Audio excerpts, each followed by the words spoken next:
Before you do anything else, notice how you're sitting right now. Because while you sit there, comfortable still, maybe a little slouched, your body is quietly going through changes you would never feel and never suspect. And none of them are good. Here's the strange part. You could be eating well. You could be young. You could even work out regularly. And this would still be happening to you. Because the problem isn't your diet, and it isn't your genes. It's the simple act of staying still. When you sit for long stretches, your body flips a series of hidden switches. Within about 30 minutes, it starts shutting down fat burning. Your blood begins to slow and pool. Your spine takes on pressure it was never designed to hold. And slowly, quietly, even your brain starts to dim. Scientists studying this have landed on a phrase that sounds almost too dramatic to be real. They call sitting the new smoking. Not because one afternoon in a chair is as bad as a cigarette, but because the damage builds the exact same way. Quietly, invisibly. A little more every day, until one day it's a real problem. Now, I'm not telling you this to scare you into standing forever. I'm telling you because the fix is genuinely simple, and it costs you nothing. But first, you have to see what's actually happening inside you. So stick with me. By the end of this video, you will never look at your chair or your own body the same way again. Let's get into it. Let's start with the very first thing that happens, because it's the one almost nobody knows about. The moment you sit down and go still, there's an enzyme in your body that basically clocks out. It's called lipoprotein lipase. Don't worry about the name, just remember what it does. This enzyme is one of your main tools for pulling fat out of your blood and burning it for energy. It's your fat-burning switch.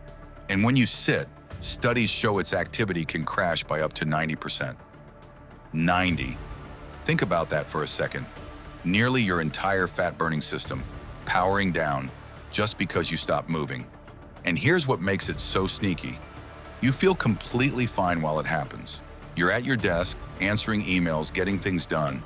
You feel productive, maybe even disciplined.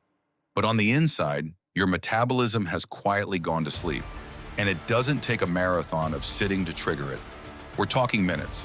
Sit down after lunch to relax for half an hour, and that switch has already flipped. Your body reads long stillness as a signal. It thinks, okay, we've powered down. We're conserving energy now. The trouble is, your mind hasn't powered down at all. You're wide awake, thinking, working, but running your body in sleep mode. Day after day, hour after hour, that mismatch is where the damage quietly begins. Now let's follow that further because it doesn't stop at fat. When your fat burning slows down like this, your overall calorie burn drops too, down close to the level you'd burn if you were actually asleep. So picture it. You're awake for 16 hours, but for most of them, you're burning energy like you're unconscious. Do that 5 days a week for years, and the math quietly stacks against you. But the bigger issue is your blood sugar. Every time you eat, especially anything with carbs, sugar floods into your bloodstream. Normally, your muscles act like sponges. They soak that sugar up and put it to use. But here's the thing. Muscles only do that well when they're active. Sitting muscles are switched off. They barely absorb anything. So that sugar has nowhere to go. It just sits in your blood, higher than it should be, for longer than it should be. Your pancreas panics and pumps out more insulin to deal with it. And when this happens over and over, day after day, your body slowly stops responding to insulin properly. That's called insulin resistance. And it's the doorway to stubborn belly fat, constant energy crashes, and eventually type 2 diabetes. The scariest part? You won't feel any of it. There's no pain, no warning light. It's completely silent, building in the background while everything feels totally normal. And silent is exactly what makes it dangerous. Okay, let's move down the body to your legs because this is where sitting gets physically visible. When you stay seated for a long time, the blood flow in your lower body slows way down. Your legs are supposed to work like a pump. Every time your muscles contract, when you walk, shift, or stand, they squeeze your veins and push blood back up toward your heart. But when you sit still, that pump just stops. and blood starts to pool in your legs instead of circulating. You know that heavy, swollen, achy feeling in your legs after a long day at the desk or a long flight? That's not in your head. That's blood literally sitting in your lower legs going nowhere. In mild cases, it's just puffiness and discomfort. But in more serious cases, that stagnant blood can actually clot. And a blood clot in your leg is not something to shrug off. If one forms and then breaks loose, it can travel up to your lungs, and that becomes a genuine medical emergency. This is the exact reason flight attendants tell you to get up and walk around on long flights. But here's what nobody connects. Your desk is a long-haul flight you take every single day. Same stillness, same pooling, same risk. The only difference is that instead of happening over 8 hours, it's happening over years, which somehow makes it much easier to ignore.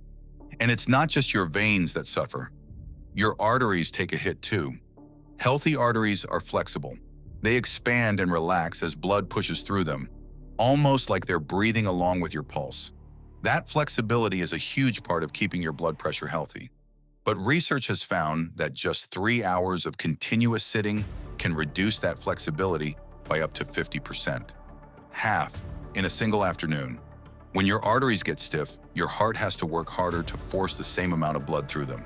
More pressure, more effort, every single beat. And this is your heart we're talking about. The one muscle in your body that never gets a day off. The one you truly cannot afford to wear down early. So think about what you're really doing when you sit motionless for hours. You feel like you're resting, but at the level of your blood vessels in your heart, you're not resting at all. In a slow, quiet way, you're rusting. Your whole system is seizing up from disuse. And rust is the very last thing you want building up around the engine that keeps you alive. Now sit up straight for just a second, because your spine has one of the biggest stories here. A lot of people assume standing is hard on your back and sitting is the relaxing option. It's actually the opposite. When you sit, you put around 40% more pressure on the discs in your lower back than you do when you stand. 40% more. And that's if you're sitting perfectly upright. The moment you slouch forward toward a screen, which let's be honest is most of us, that pressure climbs even higher. Those discs between your vertebrae are like small shock absorbers, little cushions filled with fluid. They're built to handle movement and changing loads. What they are not built for is holding one heavy, compressed, slouch position for 8 hours straight. Do that for years, and they slowly get worn down and dehydrated. That's where the trouble starts. The dull ache that shows up by mid-afternoon, the stiffness when you finally stand, the lower back that suddenly goes out one totally random morning when all you did was bend down to tie your shoe. It feels like it came out of nowhere, but it didn't. It came from thousands and thousands of hours spent frozen in the exact same collapsed shape. Here's a strange one that connects to that. When you sit, the muscles at the front of your hips, your hip flexors, are stuck in a shortened, bent position the entire time. Hold any muscle short for long enough, and it slowly tightens and adapts to that length. Meanwhile, on the other side, your glutes, which are the largest and most powerful muscles in your entire body, are doing absolutely nothing. You're literally sitting on them, switched off, for hours. And muscles are efficient. Use them, and they stay strong. Ignore them long enough, and they basically forget how to activate. There's actually a name physical therapists use for this. They call it gluteal amnesia, or dead butt syndrome. Your glutes forget their own job. So now picture the combination. Tight hip flexors pulling you forward, and lazy, sleeping glutes that won't fire to pull you back upright. Your whole posture starts collapsing forward. Your body quietly molds itself around the shape of the chair, like water taking the form of its container. And the worst part is, that shape doesn't politely stay behind at your desk when you stand up. You carry it with you, into how you stand in line, how you walk down the street, how you hold yourself all day long. The chair follows you everywhere. Okay, this next part is the one that genuinely surprised me the most because we almost never talk about it. Sitting doesn't only change your body, it changes your brain in real time. Here's how. Movement is what pumps fresh, oxygen-rich blood all the way up to your head. And your brain is an absolute fuel hog. It's only about 2% of your body weight, but it burns around 20% of your energy. It is desperate for a steady flow of oxygen and glucose. And that flow depends heavily on you moving. So when you sit still for a long time and your circulation slows down, less of that oxygen-rich blood makes it up top, and your brain notices almost immediately. Your focus starts to blur, your thinking gets a little slower, a little foggier. You reread the same sentence 3 times. A word you know perfectly well sits right on the tip of your tongue and just won't come out. That heavy, sluggish brain fog that rolls in around 3 in the afternoon, the one you always blame on needing another coffee? A lot of the time, caffeine isn't the missing piece at all. The chair is. Your brain isn't even tired. It's just underfueled because you haven't moved in hours. And it runs even deeper than focus because it reaches all the way into your mood. This is where it stops being just physical. Study after study has found a clear link between long hours of sitting and higher rates of anxiety and depression. And part of the reason is chemical. When you move your body, it releases a whole cocktail of feel-good chemicals, the ones that keep you calm, steady, and emotionally level. Movement is one of the most reliable natural mood regulators you have. So when you sit still all day, day after day, you're basically turning that tap down to a trickle.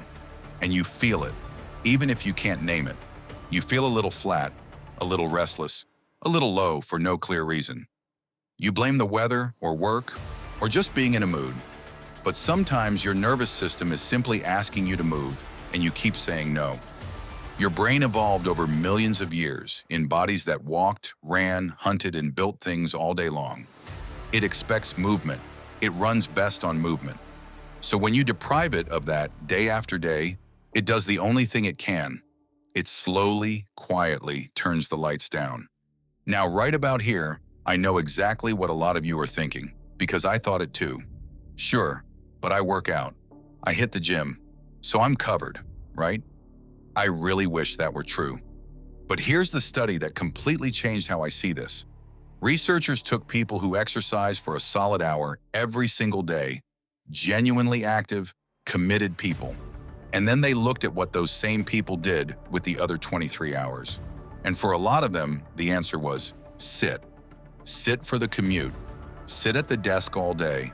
Sit on the couch all evening. And what the research found was uncomfortable. Those people still carried many of the same health risks as people who didn't exercise at all. The scientists even coined a term for them. They called them active couch potatoes. It turns out one intense hour at the gym cannot undo the damage of the other 15 hours spent completely still. Your body doesn't just average it all out. That single workout is fantastic for you. Please keep doing it. But it is not a permission slip to freeze for the rest of the day. Because the real danger was never about that 1 hour of exercise you do or don't do. It's about the 15 hours of stillness you probably never even think about. So what do you actually do about all of this? Here's the good news, and it's genuinely good. The solution is almost stupidly simple, and it costs you nothing. You do not need an expensive standing desk. You do not need a gym membership or a fancy tracker. What you need is something I like to call movement snacks. Small, frequent little bites of movement, sprinkled all through your day. And here's the one rule that matters most. Every 30 minutes or so, get up and move for just 2 to 3 minutes. That's the whole thing. Stand up and walk to the kitchen for a glass of water. Do 10 slow squats next to your desk. Stretch your arms up over your head and roll your shoulders back. Walk to the window and back. It sounds almost too small to matter, but it's not.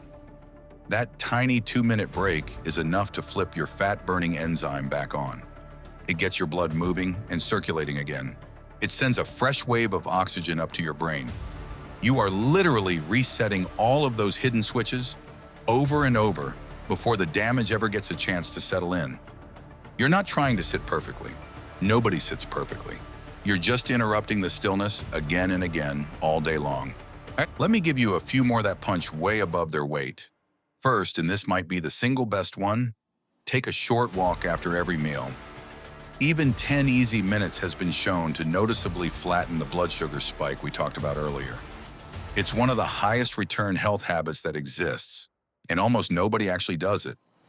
Second, take your phone calls standing up or pacing around the room. You'll be amazed how much movement you rack up just by refusing to sit while you talk. Third, set a quiet timer or an alarm. Because the honest truth is, you will get absorbed in what you're doing and forget. We all do. Let the timer be the thing that remembers for you. None of this is about guilt, and none of it is about sitting perfectly for the rest of your life. It's about one simple idea. Interrupt the sitting again and again. So here's my challenge for you right now. Pause this video, stand up, and just move for 2 minutes. Seriously, go do it. Then come back and finish. And if this opened your eyes even a little, do me a favor and subscribe, because the next thing I'm breaking down is what sleeping in the wrong position is quietly doing to your brain every single night. And trust me, it is wild. I'll see you in that one.